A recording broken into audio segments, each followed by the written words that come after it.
I want to talk about it. Do you want to talk about it? Do you really want to talk about it? Because I mean, I guess I can talk about it. Welcome to episode 6 of the story of my life, and I am going to talk about the craziest, dumbest fucking thing I've ever done in my entire life on the 10-year anniversary of me doing it. This, folks, is the episode on my wedding. Now, I skipped over the people who don't know what this channel or this episode is about. I'm working on telling the story of my life to make sure that after I am gone, my son has some kind of record of what his dad did with his life and how his dad was, what his dad was all about. Certain things that, you may not get through family history, so that he has a way of passing it on. So I'm talking to an audience of one, my son, but if you happen to be watching this, this is you can watch it too. I don't care. So also, if you're not familiar with these story of my life videos, these are unedited, unabridged, completely 100% honest versions of my life, i.e., the truth of what actually went down from my perspective. There's been a couple times in the story, the first 5 episodes, where I stopped myself because I'm not being 100% honest, and I will say the honest part. So I just want to make you guys aware of this. There is going to be some brutal honesty here, and it may not be a very popular opinion with some people, and I really don't give a shit. Sorry. So, I was gonna do a video. I've been working on like just kind of like a progression of my life with my dating history, etc. And one of the things that we got up to the progression where we're at the story of your mother. And I'm not willing or ready to do that video yet. Um, Your mom and I, Liam, have a very good relationship right now. And there's a lot of, I don't want to say feelings, but there's a lot of stuff that I will say when it concerns your mother that I think is going to be misconstrued by a lot of people, and I don't want it to be misconstrued that way. So I'm working on a way of saying it so it doesn't sound like, oh my God, I want her back, because I know that's how it's going to come off, and that's the furthest thing from the truth. That honestly, that's the furthest thing from that I want in my life. Period. Regardless of what anybody may say.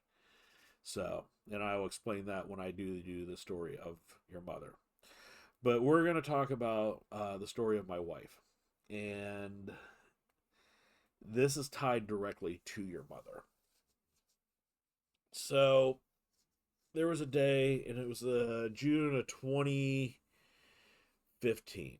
Okay, and I will get to some of the. I will infer some stuff that happened in the episode that's going to be about your mother, but I'm also going to tell you some stuff that may or may not have been going on from my point of view. Let's just start it off with the day. It's a June day. Your mom and I had not been doing very well in our relationship, and I'm getting ready to go for work. And when I go to work, before I go to work, I have a routine, and at this point, like my routine is pretty much the same no matter what it is. It used to be I'd wake up, I'd smoke a cigarette, get on the computer, troll Facebook, see what's going on in people's lives, post something witty or whatever, 40 memes in a row, and then log on, or then go to work, maybe answer a couple messages, and then go to work. So it was a day like any other day. One of the first things I saw in there was one of my friends who I had known for about 10 years. We used to work together. She actually used to work for me, Tracy. Had posted about her and her boyfriend breaking up, basically. And, oh, okay, that's kind of sucks. And so, anyway, I'm getting ready for work. And as I'm getting ready to walk out the door, your mom's sitting on the couch and she looks at me and she's like, I will not be here when you get home. And like, Jesus Christ, why the fuck not? Because we had been fighting, and I like, well, honestly, we had been fighting for a while at this point. Um, and she told me that she was moving out and blah blah blah. And the day before, she had told me that you and your sister were staying at your grandmother's house. Okay. Well, anyway, I did not take the news of our breakup very well. I don't know exactly why. I mean, there's a lot of extenuating circumstances that were going on at this point in my life, stemming from a concussion that I had received on February 5th of that year, which will be covered in detail uh, in another video, I'm sure. But my concussion, I was better according to the concussion specialist, but I wasn't 100%. There was stuff still going on up in my melon that wasn't quite logical thinking, is the best way I could say it. So, anyway,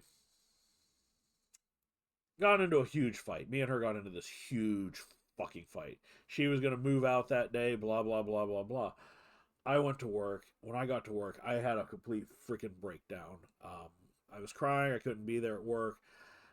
I didn't know where you were at. Like, honestly, because she told me,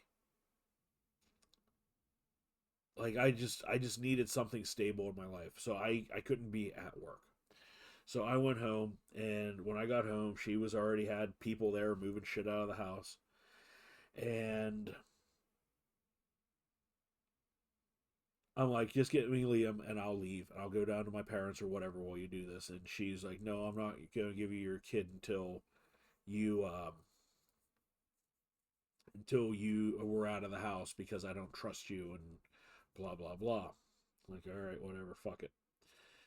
So I was pissed. I was pissed off, and I messaged Tracy. It was like, oh, you're having just as good a day as I'm having, I see. And she messaged back like, what's going on? And I was like, Ash left me. Oh my god, what's going on? Blah blah blah.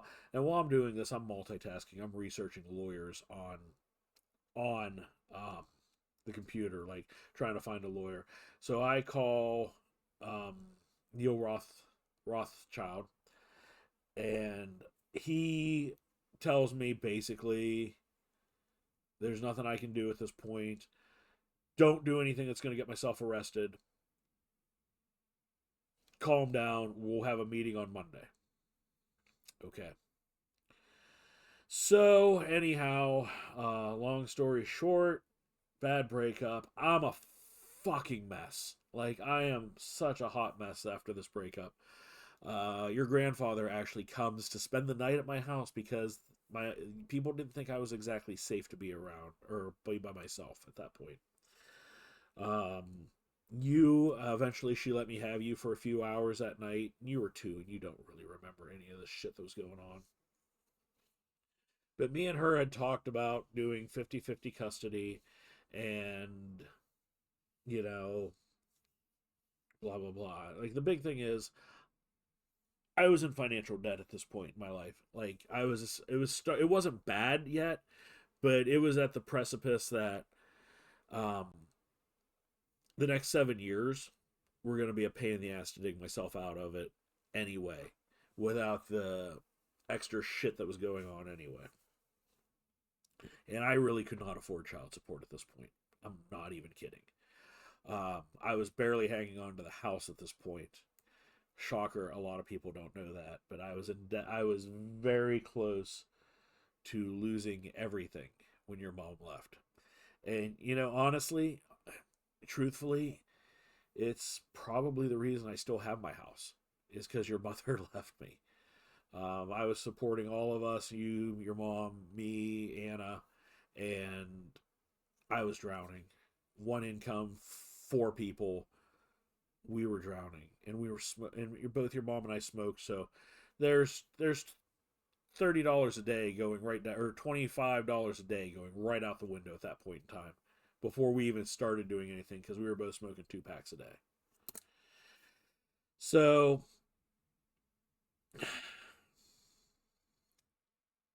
I'm a fucking mess. Okay, I am really a hardcore hot fucking mess at this point. And Tracy and I had been chit chatting back and forth. Now, Tracy, I had known her for 10 years. As I said, she used to work for me at Walmart. Um, and she was divorced. She had two kids at the point, and then eventually she had a third. But like we knew each other fairly well at Walmart, and I had always thought she was kind of cute. But there's a you can't date her your associates because reasons and shit. So anyhow, long story short, she ended up getting into some trouble with some stuff, and I ended up being the manager who ended up terminating her employment. We're moving on to where we're at right now. We're friends at this point. We it wasn't really like she understood that what happened wasn't a personal thing, and that's really cool because a lot of times whenever people do stuff like that, it's very easy to get like take it very personal with your manager. Oh, I thought we were buddies. Blah blah blah. At the end of the day, your manager's your boss, and like you and I can be friendly, but like I'm friends with my bosses, but I fuck up and they tell me that I fucked up and the blah blah blah. I'm fucked and get the fuck out of here. It's not personal. If I'm doing something that I shouldn't be doing and they can't and I can't course correct it or whatever, fuck it, I'm done. So, but anyway, um, Tracy invited me over for a beer that night, and the running joke is Tracy and I ended up, or no, Tracy and I was single for 4 hours is the joke, according to Ian. It's not 100% true, but I went over there to her house for the first time that night. And so we sat around and we drank. I had a beer with her. It was her friend Christina, and her neighbor Bob. And Bob had some date from Tinder or whatever. And Tracy started making out with her and blah, blah, blah. Like, whatever. Don't give a shit. This is, I just needed to be around some people. And yeah, I just needed to be around people. Um, about 2 in the morning, I left. The next weekend, she invited me over. She was having to fire a bunch of people over. I ended up drinking with her until 6 in the morning. Like we stayed up all night drinking that night. Um, we went out to breakfast one day just to hang out, chit chat. Hung out at her place a couple times. It's just there was stuff going on that I was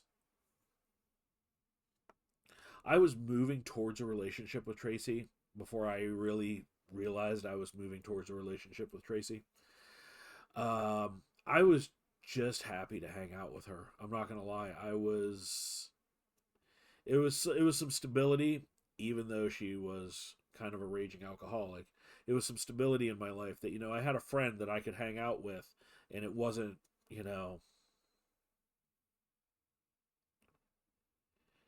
it was just me and a friend hanging out, and but I mean I was starting to develop a crush on her. I'm not gonna lie. Well, time goes on. That summer, the lawyer and I, we fought for custody for you. We went to a custody battle. I got everything I want.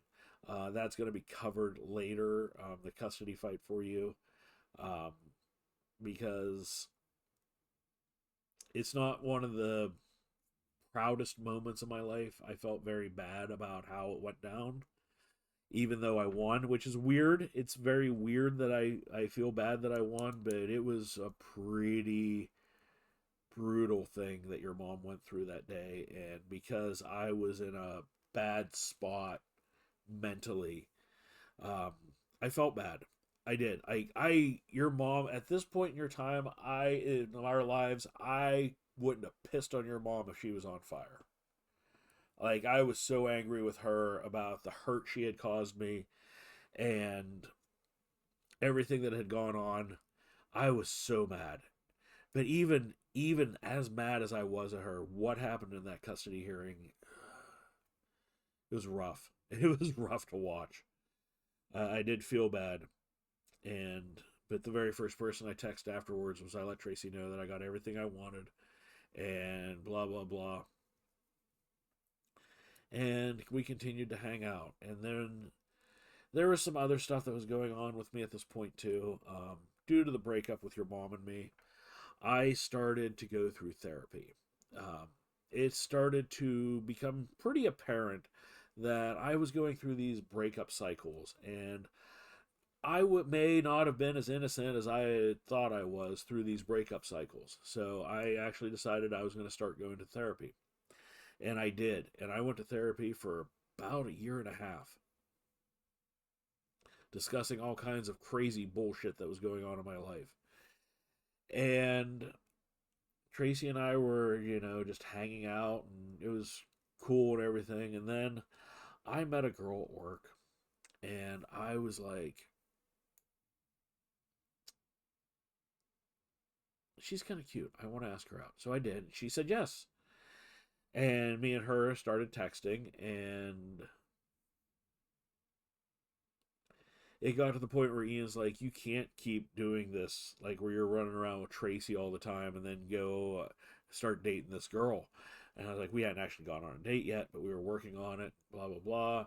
And at some point or another, Tracy and I had decided that we were going to go to New Orleans for Mardi Gras in the spring of 2016. And because of that, that was really the I booked the vacation basically at that point. And then a month later, we started dating. And when we started dating, it blew up fast. Like it was a fast, like it wasn't a slow burn. It was a fast burn. Like we and her knew each other for a long time. We knew each other fairly well before we started dating, and then I mean, it just gelled. And the thing is, me and her always kind of were attracted to each other.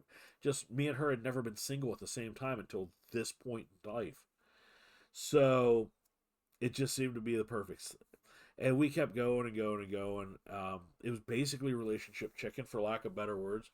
She she was like, "You should move in with me," and I'm like, "Okay." So I did. And so I'm like, "Well, what can I do to up this one?" I was like, "You should marry me," and she's like, "Okay." So we were upping the, like, we were playing relationship chicken to see which one of us was gonna flinch first, and it wasn't great. Okay, I'm not gonna lie. Our relationship was not great. No matter what I wanted in life, I was looking for something in this relationship with Tracy that wasn't there, was never going to be there, and I was stupid for thinking that it would be. Okay. I realize a lot of things now, looking back on it. But yeah, it was very stupid of me thinking that this relationship was going to be what I wanted.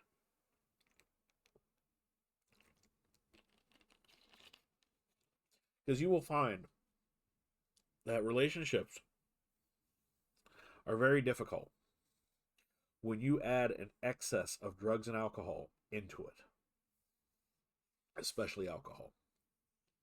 See, I was drinking a lot with Tracy, and so a lot of stuff sounded like a good idea at the time, but it wasn't.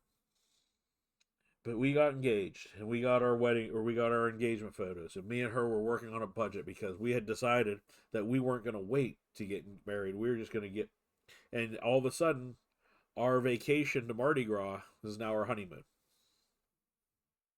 January 30th, 2016 was the day that we had decided, well, she decided that we were getting married, and I just went with it. We had a simple, very simple ceremony. Me and her ran this whole wedding on a budget like you would not fucking believe. Um, I honestly don't think this wedding went over $500. I'm 100%.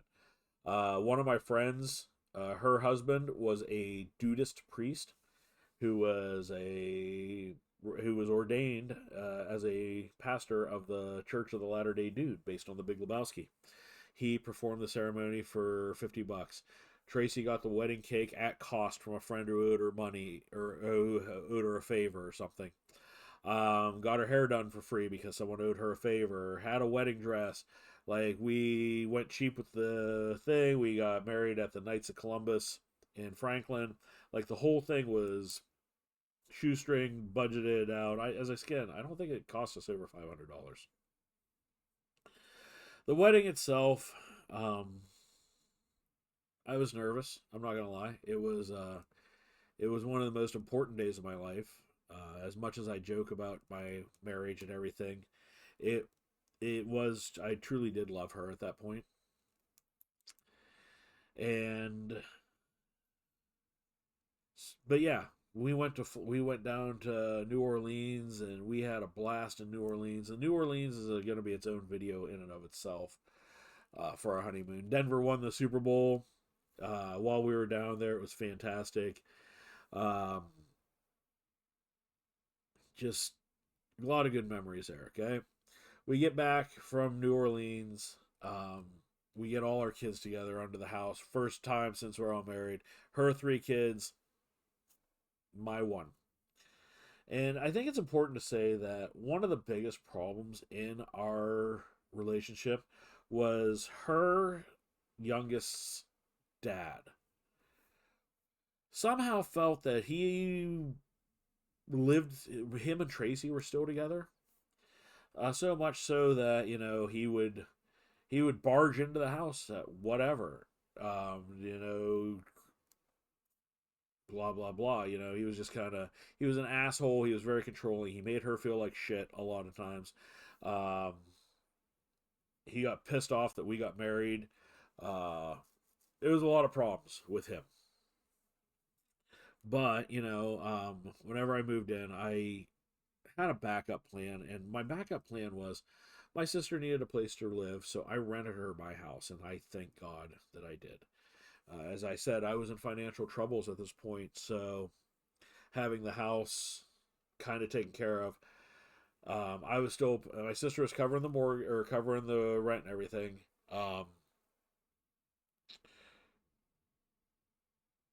Or no, my sister was paying me 200 a month or something like that to rent the house, and then she was watching Liam for the other half of the rent or whatever. It was something along those lines. And then I was paying X amount to Tracy. And I was starting able to save some money, a little bit of money this way, because because you know it wasn't me supporting like everybody all at once. When we got back though, with all four boys in the house, it was chaotic. Um, about a month or two later, I remember I was taking Liam to my house, this current house, to drop off with Aunt Shannon. And I was about halfway here, and I was like, you know what, you dumbass, you should have never gotten married. And I don't know where that came from. It wasn't like Tracy and I were fighting at this point. It just happened. I just had that thought. I was like, you dipshit. Why did you get married? I even talked to my sister about it, and she's like, "What are you gonna do?" I was like, "Well, I'm married now." He's like, "I can't just on a whim break up with somebody, even if I have a bad feeling about it." We're gonna bounce forward a couple of more months. We're about April, May, right around her birthday. I made her a birthday cake. Um, I helped her get a promotion at a new job, or her job, and things were going good. She was making a lot more money. Everything was going good, but then all of a sudden, her bosses turned on her for some whatever reason. I don't know, according to her. But it was like during this time frame, I got really fucking hammered on margaritas. It was like the Memorial Day weekend, and I spent like 3 days on the couch, and I'm not even joking. But Tracy was working like 7 days a week. She was working all the time, and we weren't seeing each other. And whenever she wasn't around, I wasn't drinking. And it got to the point where I was pretty much not drinking at all anymore. Um, I would drink when I was around her, but that would be the only time I'd drink. And if I didn't drink around her, she was unbearable to be around. And that should have been another sign, too. June of that year, was a big turning point. And so her youngest dad, George, would be drinking at the neighbor's house all weekend, every weekend. You know, sometimes Tracy would go over, sometimes Tracy wouldn't. All right, I'm not a controlling person. If she wants to hang out with somebody, I'm not going to say she can't hang out with them. That's just not who I am. My nephew had lost a child, um, in stillbirth, and I had just went to the funeral for the infant, and I wasn't in a real good mood to begin with. I came home, and by the time I got home, it was about 9 o'clock at night, and I talked to Tracy for a little bit, and I was upset about the whole situation and everything, and she's like, "That's fine," blah blah blah. I was like, "All right, I'm gonna go to bed because you do whatever you want to. I'm just gonna go to bed." And I am almost asleep, and I hear George's drunken ass just screaming. He's like, "Well, why doesn't John just come out here and tell me to my face, a fucking cunt?"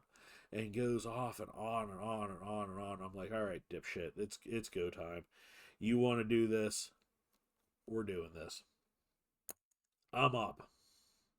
I'm at that kitchen door in like 2 seconds. Gavin, Tracy's oldest, was there at that door. And he's like, "Don't."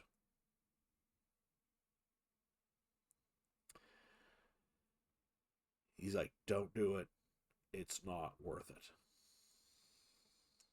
And then Tracy came in crying with Bobby, who was Bob's girlfriend, and like everybody's like, "Don't go, don't go over there, John." And I'm like, you know, like you want, like he's being a complete ass clown, and you're telling me not to go over there. And I was like, "Well, I'm going to tell you this: it either stops or I'm calling the police. I'm not putting up with this shit anymore." 2 days later, Tracy and I actually had a moment to ourselves, and I had to bring this up because I was like, we're at a point where we have a problem, and this problem is your ex George. He is he is interfering in our relationship way too much. You are hanging out with him way too much. I'm just tired of this bullshit. And then that's where the problems really started. Is because I told her I had a boundary and she didn't like it. She blamed me because I was not letting her see her son, which was not what I said. I said, "I don't care what the fuck goes on. I don't want him here, period. You can go somewhere else. If he's over the next door neighbors, that's fine. I don't want him here at our house." I don't think that's a very unreasonable request, especially somebody who was basically drunk and challenging me to a fight. I also told Tracy that if he does another stunt like that night he did, I don't care if Logan's here or not. I will call the police and I'll have them arrest him in front of his kid. Again, boundaries that she didn't couldn't accept. She pulled away more and more and more. Me and her started fighting more and more and more. One of the things that was going on is she got mad because I wanted to go do things with my friends.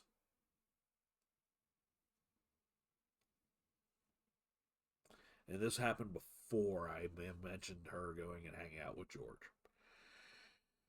She got mad that I would go hang out with Ian or Cody or whatever. I took Gavin to a midnight showing of Batman versus Superman, and none of us understood what the fuck was going on in this movie. But she constantly felt like she was getting left out. So when I did invite her to stuff with my friends, she bitched the entire time and was drinking and just ruined the whole experience for everybody. So I'm like, this is why I don't invite you to shit. Is when you're gonna act like this, I don't want you here.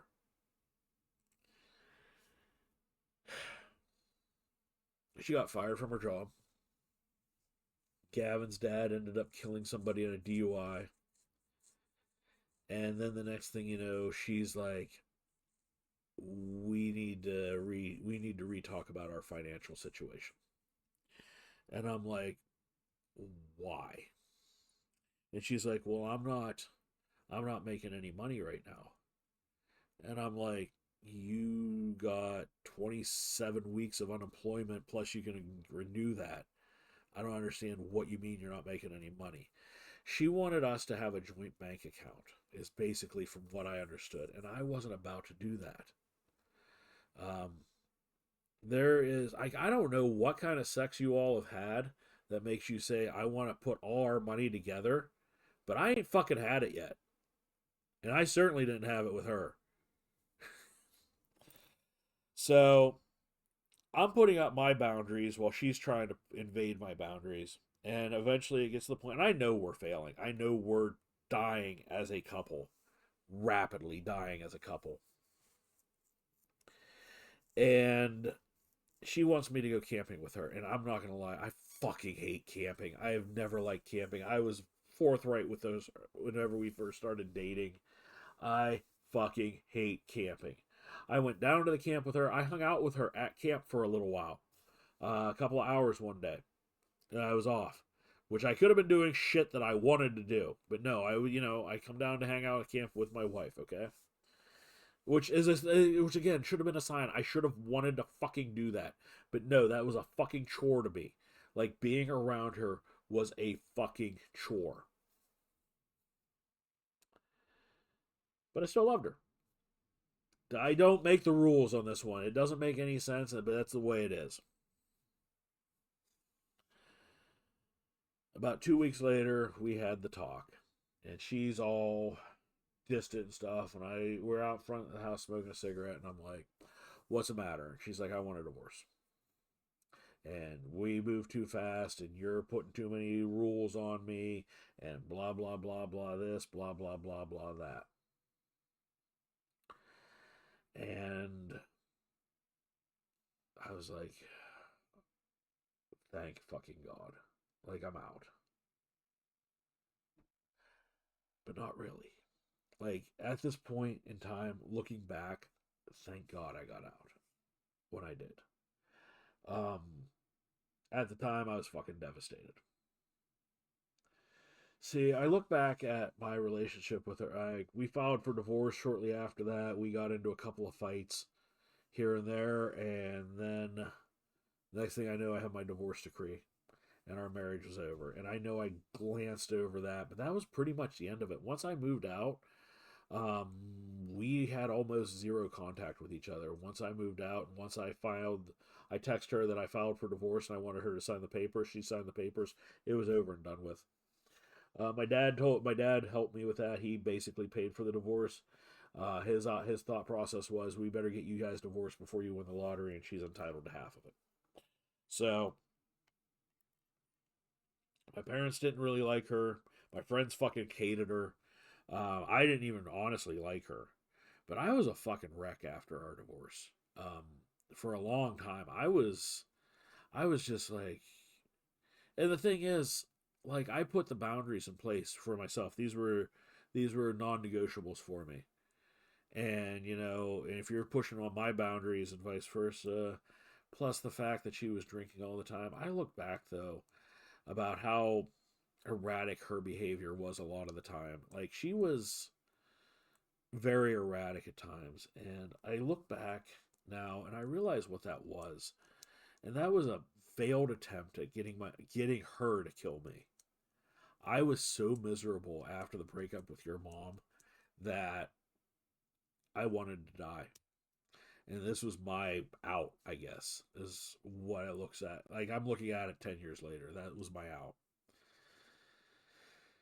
There was nothing good in our marriage at all. It was 6 months of pure agony and hell, and it was two people who weren't right for each other and had no business being together. And I realize that now. I always say a lot of times that my marriage was a lot like Vietnam. You don't understand it unless you were there. And even if you were, you still may not understand it.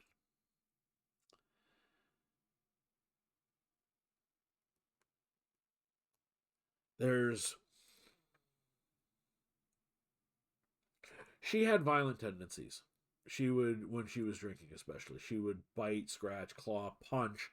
I watched her deck her brother one night after he told her that she shouldn't go driving her truck after she'd been drinking, and she decked him. Um, Growing up, for the longest time, Clay White threw the hardest punch I had ever taken in my entire life. And I took one from him in eighth grade. And that one stung so hard that up until 2016, when she hit me, that was the hardest punch I've ever taken. But no, Tracy threw a punch that hurt worse than anything in the world. Um, I'm not going to say that I was an abused, battered husband because I was not in any sense of that. But occasionally she would throw a punch. And it was just her being her. No impulse control and alcohol will do that to a person. So yeah, that's basically the story of my marriage. Um, I glanced over some pieces of it because there's not really a whole lot to say. Part of it, like why did I choose Tracy? Why did I go with Tracy instead of the girl from work who I should have gone with? Who I thank God that I didn't. Now, the reason I thank God that I didn't is because she's married, has two wonderful kids, and has a really good fucking life, and didn't need my bullshit to fuck it up.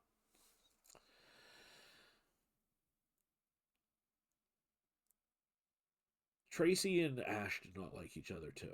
And that's another piece of this. People say, well, Ash says that I got married to Tracy as a revenge breakup. And that's not even remotely true either. It was a bonus, but it wasn't the sole reason I was with her. So I'm covering pretty much all the bases here and some of the reasons why I got married, good and bad. Um, there is some good shit that came out of the marriage.